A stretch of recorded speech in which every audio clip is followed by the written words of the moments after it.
जय हिंद प्यारे साथियों। आज मैं आपको कराने वाला हूं एक जीके का प्रैक्टिस सेट। जो यहाँ पर मैंने सवाल रखे हैं वो आपके एग्जाम में कभी ना कभी पूछे गए हैं, चाहे आप देख लेना। ये वो सवाल हैं जो आपकी नजरों में बार बार आते हैं, रिवीजन ना होने की वजह से हम गलत कर देते हैं। क्या करा है पहले सवाल में हमसे कहा जा रहा है, आपको अगर आंसर पता है तो आप भी लगाइए, कोई दिक्कत नहीं है। ये कह रहा है, बुद्ध को निम्न में से किस स्थान पर ज्ञान प्राप्त हुआ। जो गौतम बुद्ध थे, गौतम बुद्ध को किस स्थान पर ज्ञान प्राप्त हुआ था, ये पूछा जाता है। सवाल यहां से कई सारे बन जाते हैं। कैसे कैसे बनते हैं? एक तो इन्हें ज्ञान कहां पर प्राप्त हुआ, मैं यहां पर लिख देता हूं। इनको ज्ञान कहां से प्राप्त हुआ, जो हमारा सवाल है। और एक सवाल यहां से बनता है कि इनका जन्म कहां पर हुआ, इनका जन्म कहां पर हुआ। और तीसरा सवाल यहां पर बनता है, इनकी मृत्यु कहां पर हुई, इनकी मृत्यु कहां पर हुई। और चौथा सवाल यहां पर बन जाता है कि इनका पहला उपदेश कहां पर दिया था। पहला उपदेश कहां दिया था, उपदेश पहला, और इन्होंने जो उपदेश दिया था उस उपदेश को क्या कहते हैं, यह भी सवाल पूछा जाता है। उपदेश कहां पर दिया था, और इनकी जो मृत्यु हुई थी उस मृत्यु को क्या बोलते हैं, है ना। जन्म को क्या बोलते हैं, ज्ञान कहां पर प्राप्त हुआ। ये सारी चीजें बड़ी इंपॉर्टेंट हो जाती हैं इनसे संबंधित। और अगर गौतम बुद्ध से संबंधित कुछ भी आता है या बौद्ध धर्म से संबंधित कुछ भी आता है तो बस ये 4-5 सवाल यहाँ से पूछे जाते हैं। जैसे यहाँ पर मैं ज्ञान की बात करूंगा तो इन्हें ज्ञान जो प्राप्त हुआ था वो बोध गया में हुआ था। कहां पर दोस्त? बोध गया में। तो आप यहाँ पर लिख लो, बोध गया में इनका क्या हुआ था भैया, ज्ञान प्राप्त हुआ था बोध गया में। बोले ठीक है।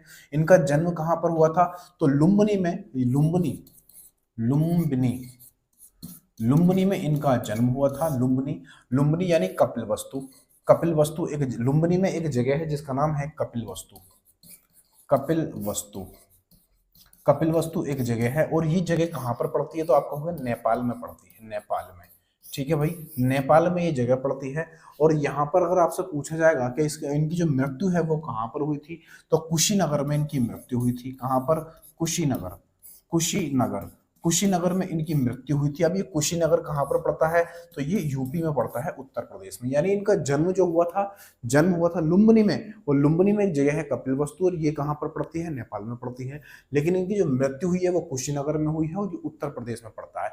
ठीक है ना भाई। और इन्होंने पहला उपदेश जो दिया था वो सारनाथ में दिया था। कहां पर? सारनाथ। बस ये 4-5 बातें इनकी इंपॉर्टेंट हो जाती हैं। जैसे सारनाथ में दिया था। अब मैं कहूं कि सारनाथ में इन्होंने पहला उपदेश दिया, इस उपदेश को क्या कहते हैं? तो इसको कहते हैं धर्म चक्र परिवर्तन। धर्म चक्र, धर्म चक्र परिवर्तन, धर्म चक्र परिवर्तन बोलते हैं इसको। और आपसे पूछा जाएगा कि मृत्यु जब इनकी हुई थी तो मृत्यु को क्या बोलते हैं? तो इसको बोलते हैं महापरिनिर्माण। क्या बोलते हैं? यहां पर लिख दो इस तरीके से, तो ये बनेगा महापरिनिर्माण, निर्वाण। महापरिनिर्वाण बोलते हैं इनकी मृत्यु को, बोलते हैं। समझ गए बात को? तो इनकी मृत्यु जो हुई कुशीनगर में हुई, और उसको बोलते हैं महापरिनिर्वाण। ठीक है भाई। और इनका पहला उपदेश जो था वो सारनाथ में दिया था, उसको धर्मचक्र परिवर्तन बोलते हैं। बस ये 4-5 बातें इनकी इंपॉर्टेंट हो जाती जो मैंने यहाँ पर लिखवा दी। कुशीनगर में क्या हुआ भैया? कुशीनगर की इनमें इनकी मृत्यु हो गई थी। लुम्बिनी में इनका क्या हुआ था? जन्म हुआ था। सारनाथ में क्या हुआ था? इन्होंने पहला उपदेश दिया था जिसको धर्मचक्र परिवर्तन बोलते हैं। और एक बोध गया, बोध गया में इनको ज्ञान की प्राप्ति हुई। ठीक है भाई, ये 4-5 बातें पूछेगा आपसे, उसके बाद कुछ नहीं पूछेगा। अगले सवाल पर हम लोग आ जाते हैं। ठीक है ना भाई। अगला सवाल क्या है देखना। अगले सवाल में हमसे कहा जा रहा है दोस्त, इसमें कहा जा रहा है हमसे कि बौद्ध धर्म में अभय मुद्रा का क्या अर्थ है। अभय मुद्रा का क्या अर्थ है? ये बोध गया है, सॉरी बौद्ध धर्म है। बौद्ध धर्म की स्थापना किसने की थी? तो आप कहोगे गौतम बुद्ध ने की थी। और इनको जो पाला था वो प्रजापति गौतमी ने पाला पाला था इनकी, जब माता का देहांत हो गया था। ठीक है भाई। अब हमसे पूछा जा रहा है कि बौद्ध धर्म में अभय मुद्रा क्या है। तो अभय मुद्रा जो थी एक निर्भीकता है, एक निर्भीकता है। निर्भीकता को हम क्या बोलते हैं? एक अभय मुद्रा है। यानी कि आप ऐसे कह सकते हो कि सबसे प्राचीन मुद्रा, ऐसे बोल सकते हो सबसे प्राचीन मुद्रा, सबसे सबसे प्राचीन मुद्रा, प्राचीन, सबसे प्राचीन मुद्रा अगर कोई है तो आप आराम से कह दोगे उसको अभय मुद्रा बोलते हैं। सबसे प्राचीन मुद्रा है। ठीक है ना भाई। अभय मुद्रा इसको बोला जाता है। अगले पर आ जाते हैं। अगले में क्या कह रहा है दोस्त, यहां पर हमसे कहा जा रहा है, देखना सवाल में ये ये कह रहा है विनय और सुत पिटक इनमें से किसकी शिक्षा का संकलन है। देखो आप जानते हो बौद्ध धर्म में गौतम बुद्ध के 3 पिटक थे। कौन कौन से? एक विनय पिटक, सुत पिटक और तीसरा था अभिधम पिटक। कौन सा भैया? अभिधम पिटक था। लेकिन ये कह रहा है कि ये जो 3 पिटक हैं यानी कि सुत पिटक और विनय पिटक, इनमें किसकी शिक्षा का संकलन है? किसकी शिक्षा? तो आप कहोगे ये तीनों तो भैया गौतम बुद्ध से संबंधित है। अगर गौतम बुद्ध से संबंधित है तो आपका आंसर कौन सा हो जाएगा? बोले ऑप्शन नंबर ए हमारा आंसर हो जाएगा। मैं अगर 3 पिटक की बात करूंगा तो पहला तो था हमारा विनय पिटक था, एक था विनय पिटक। विनय पिटक ये पूछ ले जाते हैं जैसे यहां पर पूछा गया है। दूसरा हो जाता है सुत पिटक, सुत पिटक, सुत पिटक हो जाता है। और तीसरा हो जाता है अभिधम पिटक। कौन सा?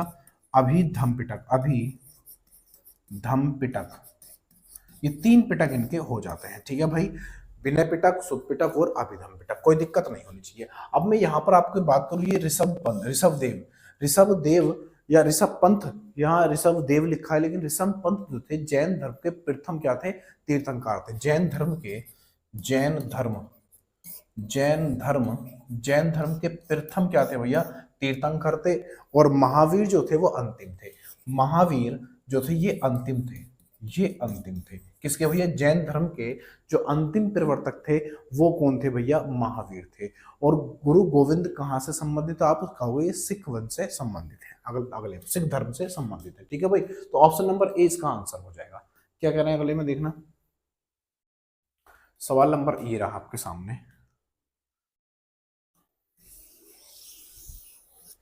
हमसे कह रहे हैं इस सवाल में कि स्तूप क्यों बनाए गए? स्तूप क्यों बनाए गए हैं, ये सवाल आपके सामने है। तो स्तूप क्यों बनाए गए हैं ये चीज आप बताओ जरा फटाफट, क्या आंसर बनेगा इसका? स्तूप क्यों बनाए गए हैं? ठीक है भाई, देखो स्तूप के बारे में पूछ रहा है ना, तो आप कहोगे स्तूप बनाए गए हैं पवित्र स्मृति चिन्ह रखने के लिए। पवित्र स्मृति चिन्ह रखने के लिए, चिन्ह मतलब जैसे आप कह सकते हो कि कोई चीज ऐसी प्राचीन समय में थी, चाहे वो भाषा हो सकती है, चाहे वो कोई व्यक्ति का शब्द हो सकता है या कोई वस्तु हो सकती है, तो उनको पवित्र चिन्ह देने के लिए क्या बनाए गए थे? स्तूप बनाए गए थे। ठीक है भैया, और जो स्तूप है ये किस भाषा में थे? यानी अगर मैं भाषा की बात करूं कि ये कौन सी भाषा में थे, तो आप कह दोगे कि ये 2 भाषाओं में थे। पहली थी पाली भाषा। पाली, अगर कोई भाषा है, प्राचीन कोई भाषा है जिसको हम नहीं पढ़ पा रहे हैं, तो वो थी एक पाली भाषा और दूसरी हो जाती संस्कृत। कौन सी भाई? संस्कृत। ये 2 भाषाएं इसमें दी गई थी स्तूप के अंदर। और अगर मैं बात करूं तो स्तूप का सबसे पहले उल्लेख कहां पर हुआ? सबसे पहले उल्लेख की अगर मैं बात करूंगा, उल्लेख, अगर इसकी मैं उल्लेख की बात करूं दोस्त, उल्लेख की, तो आपको इसका उल्लेख ऋग्वेद में हुआ था। कहां पर? ऋग्वेद। सबसे पहले जो इसका प्रयोग हुआ था, जिसको रखा गया था, वो ऋग्वेद में रखा गया था। और आप अच्छे जानते हो सबसे पुराना अगर कोई वेद है तो वो ऋग्वेद है। हालांकि 4 वेद होते हैं, 4 में से सबसे पुराना जो वेद है वो कौन सा है? ऋग्वेद हो जाता है। एक ऋग्वेद हो जाता है, सामवेद हो जाता है दूसरा, और एक अथर्ववेद हो जाता है, और एक यजुर्वेद हो जाता है। ये 4 वेद हो जाते हैं, उसमें सबसे पुराना जो वेद है वो ऋग्वेद हो जाता है। ठीक है ना भाई, अगले पर आ जाते हैं। सवाल नंबर अगला ये रहा मेरे लल्ला। क्या कह रहा है इसमें? इसमें हमसे कहा जा रहा है, देखो इसमें कह रहे हैं कि राष्ट्रकूट वंश का शाही प्रतीक क्या था? राष्ट्रकूट वंश का शाही प्रतीक क्या था? तो राष्ट्रकूट वंश का शाही प्रतीक की अगर आप बात करोगे तो आपका आंसर आना चाहिए पहला, यानी गोल्डन ईगल। गोल्डन ईगल जो था वो राष्ट्रकूट वंश का शाही प्रतीक था। अगर मैं इसके संस्थापक की बात करूं आपसे कि इसका राष्ट्रकूट वंश का संस्थापक कौन था? संस्थापक, तो इसका संस्थापक हो जाता है दंती दुर्ग। कौन सा भाई? दंती दुर्ग।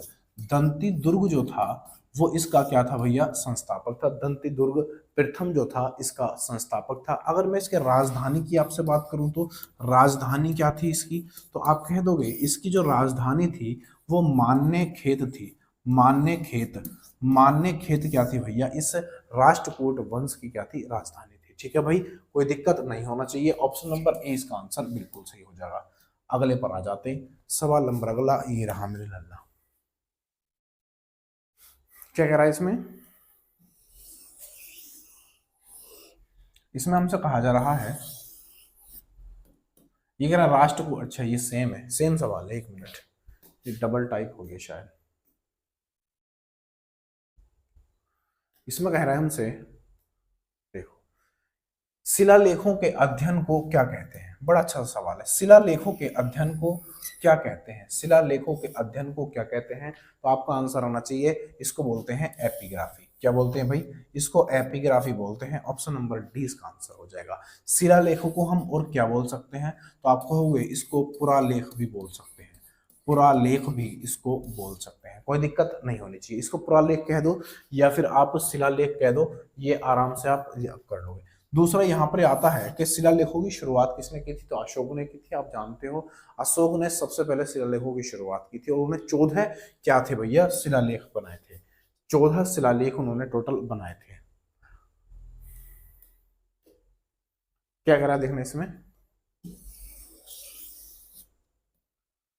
इसमें कह रहा है कि हड़प्पा सभ्यता की मोहरों पर निम्नलिखित में से कौन सा पशु अक्सर देखा जाता है? ऐसा कौन सा पशु है जो हड़प्पा सभ्यता की मोहरों पर अंकित था या उसको छापा गया था? तो आप कहोगे बैल। बैल एक ऐसा पशु था जो हड़प्पा सभ्यता की जो मोहरें थी उस पर छपा हुआ। आप कभी पुरानी फिल्म देखना, मोहनजोदड़ो की या हड़प्पा सभ्यता की, या एक ऋतिक रोशन की मोहनजोदड़ो फिल्म आई थी, उस पर जो सिक्के बने हुए थे, मोहरें थी, उन पर बैल छपा हुआ था। बहुत तगड़ा सा बैल होता है, ठीक है भाई।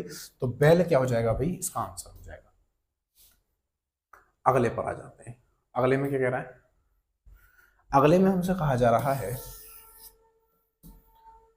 भारत का नेपोलियन निम्नलिखित में से किसको कहा जाता है? भारत का नेपोलियन निम्नलिखित में से किसको कहा जाता है? तो आपका आंसर आना चाहिए ऑप्शन नंबर सी, इसका आंसर बनेगा समुद्रगुप्त को। समुद्रगुप्त जो था, जो समुद्रगुप्त है वो भारत का नेपोलियन के नाम से जाना जाता है। और समुद्रगुप्त जो था ये हर्षवर्धन के शासनकाल में था। किसके? हर्षवर्धन के। हर्षवर्धन हर्षवर्धन हर्षवर्धन के शासनकाल में था। ये चीज आप ध्यान रखोगे। कहा जाता है कि हर्षवर्धन के शासनकाल में कौन था? तो समुद्रगुप्त था। अगर मैं आपसे कहूँ ये समुद्रगुप्त कौन था और आपसे ये पूछा जाए तो आप कहोगे चंद्रगुप्त। चंद्रगुप्त प्रथम का कौन था उत्तराधिकारी था? तो चंद्रगुप्त चंद्रगुप्त प्रथम का कौन था? ये उत्तराधिकारी था। उत्तराधिकारी, ये उत्तराधिकारी था, ठीक है भाई। उत्तराधिकारी था, किसका था? तो आप कहोगे चंद्रगुप्त प्रथम का, सॉरी प्रथम का क्या था? उत्तराधिकारी था। अगले पर आते हैं, सवाल नंबर अगला ये रहा मेरे लल्ला। क्या कह रहा है? इसमें कह रहा है हमसे कि निम्नलिखित में से किस धर्म में दिलवाड़ा का जैन मंदिर संबंधित है? ठीक है भाई, अच्छा सवाल है, कई बार ये सवाल पूछा भी जा चुका है। क्या कह रहा है कि निम्नलिखित धर्मों में से किस धर्म में दिलवाड़ा मंदिर संबंधित है? तो दिलवाड़ा का मंदिर है वो किस धर्म से संबंधित है, ये बात कहना चाह रहा है। तो आप अच्छे जानते हो जैन धर्म से। लेकिन अगर मैं आपसे ये पूछूं कि दिलवाड़ा का जो मंदिर है ये कहाँ पर है, तो आप ये कह दोगे ये राजस्थान में। कहाँ पर है? राजस्थान में। ये राजस्थान में स्थित है। और राजस्थान में भी कहाँ पर है? तो राजस्थान में एक जिला है जिसका नाम है माउंट आबू। कौन सा? माउंट आबू। माउंट आबू क्या है मेरे दोस्त? एक जिला है राजस्थान का। वहां पर क्या है? दिलवाड़ा का मंदिर है। और दिलवाड़ा का मंदिर किससे संबंधित है? तो आप कहोगे जैन धर्म से संबंधित हो जाता है, ठीक है भाई। अगले पर आ जाते हैं, सवाल नंबर अगला ये रहा मेरे लल्ला। क्या कह रहा है देखना इसमें, लगाओ आंसर। कह रहा है निम्नलिखित में से कौन बुद्ध के सिद्धांत से संबंधित है? यानी गौतम बुद्ध के सिद्धांत से कौन सा संबंधित है? तो विनय पिटक, अभिधम पिटक, सुत पिटक और यह बन जाएगा विद्यादान पिटक। आप अच्छे जानते हो उनके 3 पिटक थे। कौन कौन से थे? एक तो विनय पिटक था पहला, दूसरा था हमारा सुत पिटक, और तीसरा था इसमें क्या? अभिधम पिटक। जो तीसरा वाला है ना ये अभिधम पिटक, ये अभिधम पिटक ही क्या है? बौद्ध के सिद्धांतों से संबंधित है। जो गौतम बुद्ध के सिद्धांत हैं वो किस में है? अभिधम पिटक में दिए गए हैं, यानी तीसरे वाले में दिए गए हैं, ठीक है भाई। अगले पर आ जाते हैं, सवाल नंबर अगला ये रहा मेरे अल्लाह। क्या कह रहा है इसमें? इसमें कहा जा रहा है हमसे, ये कह रहा है सिंधु घाटी सभ्यता का सबसे पहला खोजा गया स्थल कौन सा है? सिंधु घाटी सभ्यता में सबसे पहले जो खोजा गया स्थल है वो कौन सा है? तो आप कहोगे सिंधु घाटी सभ्यता में सबसे पहले खोजा गया जो स्थल है, ऑप्शन नंबर डी हड़प्पा है। आप कहोगे किसने खोजा था? तो आप कहोगे ये खोजा था दयाराम साहनी ने। किसने भैया? दयाराम दयाराम दयाराम साहनी। दयाराम साहनी ने इसको खोजा था। कब खोजा था? तो आप कहोगे 1921 में इसको खोजा गया था। ठीक है भाई, 1921 में खोजा गया था। लेकिन मोहनजोदड़ो जो है ये 1922 में खोजा गया था। ये 1922 में खोजा गया था। किसने खोजा था? तो आप कहोगे राखल दास बनर्जी। राखल राखल दास राखल दास बनर्जी।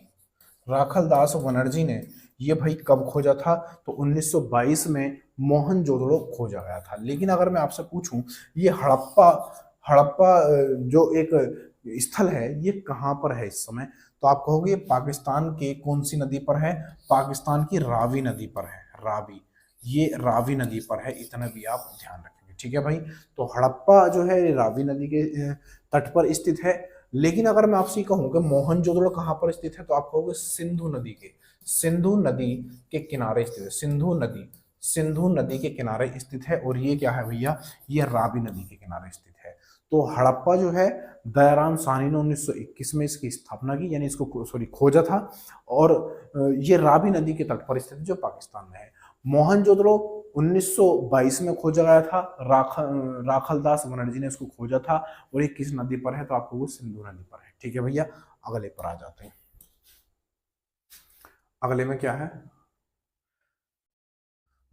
अगले में कहा जा रहा है हमसे, ये कह रहा है हमसे कि सिंधु सभ्यता के निम्न स्थल से जलाशय के साक्ष्य मिले हैं। बढ़िया सवाल है। क्या कह रहा है कि ऐसा कौन सा है? कह रहा है सिंधु सभ्यता के निम्न में से किस स्थल से जलाशय के साक्ष्य मिले हैं। देखो, जो सिंधु सभ्यता है ना, कहीं पर चावल के साक्ष्य मिले हैं, कहीं पर जुते हुए खेत के, कहीं पर ईंट के, कहीं पर कंकाल के, कहीं पर जलाशय के। तो हमसे पूछ रहे जलाशय का साक्ष्य कहाँ पर मिला है? तो जलाशय का जो साक्ष्य है मेरे दोस्त वो कहाँ पर मिला है? तो धोलावीरा में मिला है। कहाँ पर? धोलावीरा में। ये धोलावीरा में कहाँ पर पड़ता है? तो आप कहोगे ये पड़ता है गुजरात में। गुजरात, ये गुजरात में पड़ता है। लेकिन कालीमंगा से भी तो हमें कुछ ना कुछ मिला है। तो आप कहोगे यहाँ पर जुते हुए खेत के साक्ष्य, जुते जुते हुए खेत के साक्ष्य, खेत के साक्ष्य, जुते हुए खेत के साक्ष्य जो मिले हैं वो कालीबंगा से मिले हैं। और कालीबंगा कहाँ पर है? तो आप कहोगे ये राजस्थान में है। कहाँ पर है? राजस्थान में। ये राजस्थान में पड़ता है, इस चीज को आप ध्यान रखोगे। ठीक है ना भाई। और लोथल कहाँ पर है? तो आप कहोगे ये गुजरात में है। गुजरात, ये गुजरात में पड़ता है लोथल। लोथल कहाँ पर पड़ता है? तो आप कहोगे गुजरात में पड़ जाता है। अगले पर आ जाते हैं। ठीक है ना भाई, अगले ऑप्शन नंबर 20 का आंसर था धोलावीरा। जलाशय कहाँ से मिला है हमें? तो आप कहोगे धोलावीरा से मिला है। ये सवाल यहां से पूछे जाते हैं सारे के सारे। क्या कह रहा है? मोहनजोदड़ो नाम का अर्थ किस भाषा में मुर्दों का टीला है? देखो, हमसे ये पूछा जाता है कि मुर्दों का टीला किसको कहा जाता है। तो आप पहले आंसर दे दोगे कि मोहनजोदड़ो को कहा जाता है। लेकिन यहाँ पर सवाल पूछा जाता है कि मोहनजोदड़ो को मुर्दों का टीला कहा जाता है या ढेर कहा जाता है, किस भाषा में है ये पूछ रहा है। तो आप कहोगे ये सिंधी भाषा में। किसमें भैया? सिंधी भाषा में है। ऑप्शन नंबर डी इसका आंसर हो जाएगा। ये सिंधी भाषा में है, इस चीज को भी आप ध्यान रखोगे। ठीक है ना भाई। क्या कह रहा है इसमें? इसमें कहा जा रहा है हमसे कि प्राचीन काल में अवध को किस नाम से जाना जाता था। तो प्राचीन काल में अवध को किस नाम से जानते थे? तो आप कहोगे कौशल के नाम से जानते थे। ये कौशल आपको ऐसे भी मिल सकता है लिखा हुआ, कौशल। ठीक है ना भाई। अब ये जो है 16 महाजनपद थे, है ना। प्राचीन काल में अवध में क्या थे? 16 महाजनपद थे। 16 कितने? 16 महाजनपद। महाजनपद 16 महाजनपद थे। और उन 16 महाजनपदों में एक कौशल भी था। और इस कौशल की अगर मैं आपसे राजधानी पूछूं कि इसकी राजधानी क्या थी भाई? राजधानी, इसकी राजधानी अगर मैं आपसे पूछूं तो आप कहोगे सिरावस्ती। क्या दोस्त? सिरावस्ती। सिरावस्ती इसकी राजधानी थी। ये चीज भी आप ध्यान रखोगे। ठीक है ना भाई। अगले पर आ जाते हैं। सवाल नंबर अगला ये रहा मेरे लल्ला। क्या कह रहा है इसमें? देखना, इसमें कहा जा रहा हमसे, ये कह रहे हैं किसे ब्रह्मदेव के नाम से जाना जाता है। ब्रह्मदेव के नाम से किसे जाना जाता है? देखो मैंने आपसे कहा था कि जो अपने वेद हैं, वेद वेद कितने हैं और पुराण, पुराण कितने हैं? ठीक है भाई, वेद कितने हो जाते हैं? वेद हो जाते हैं हमारे 4 और पुराण हो जाते हैं 18। ठीक है भैया। अब ये कह रहा है कि हमने कि ब्रह्म वेद के नाम से किसे जाना जाता है, तो आपका आंसर आना चाहिए यजुर्वेद, सॉरी अथर्ववेद को। अथर्ववेद को हम क्या बोलते हैं भैया? अथर्ववेद को हम ब्रह्म वेद के नाम से भी जाने जाते हैं। 4 वेद हैं, ऋग्वेद, सामवेद, यजुर्वेद और अथर्ववेद। ठीक है ना भाई। सामवेद जो है, इस सामवेद को संगीत का वेद भी कहा जाता है। संगीत, इसको हम संगीत का वेद भी बोलते हैं। संगीत वाला कौन सा है? तो सामवेद हो जाता है। यजुर्वेद में क्या होता है भाई? अथर्ववेद में जादू टोने भी होते हैं, ये आप जानते हो। और सबसे प्राचीन वेद, सबसे प्राचीन वेद, सबसे सबसे प्राचीन वेद, सबसे प्राचीन वेद कौन सा है? तो आपको हो गया सबसे प्राचीन वेद हो जाता है ऋग्वेद। ठीक है भाई, कोई दिक्कत नहीं होनी चाहिए। ऑप्शन नंबर डी इसका आंसर हो जाएगा। ठीक है, अगले पर आ जाते हैं। अगले में क्या कह रहा है? अगले में कह रहा है कि सांची स्तूप कहां पर है? सांची का जो स्तूप है वो कहां पर है? तो आपका आंसर आना चाहिए मध्य प्रदेश में। सांची का जो स्तूप है वो कहां पर है? मध्य प्रदेश में है। किसने बनवाया था?